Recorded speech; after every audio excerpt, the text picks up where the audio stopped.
జీవపు డంబానికి లోకములో ఆశ చూడటానికి వెళ్తే నా పందులు కాయంటే ఆ యజమానుడి దగ్గర పందులు కాస్తూ పందులు తినే పొట్టు తిని కడుపు నింపుకున్నాడు.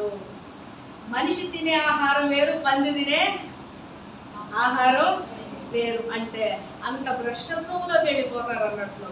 తర్వాత ఒకరోజు ఆలోచన వచ్చింది, జీవపు డంబానికి పోయి ఈ లోకంలో ఉన్న వాటిని ఆశించి బయటకు వచ్చానే, ఈ పందులు తినే పొట్టుతో నా కడుపు నింపుకుంటున్నా, నా తండ్రి దగ్గరికి వెళ్ళి క్షమాపణ అడిగితే నన్ను కనికరిస్తాడు కదా. నా తండ్రి ఇంట్లో అనేక మంది పని వాళ్ళకు పని ఉంది, అయితే నా తండ్రి దగ్గరికి వెళ్ళి నేను క్షమాపణ కోరుకుంటే ఆ పని వాళ్ళల్లో ఒక పనివానిగా నాకు చోటిస్తాడని ఆలోచన వచ్చింది. అప్పుడు తిరిగి తండ్రి ఇంటికి వెళ్ళిపోయాడు.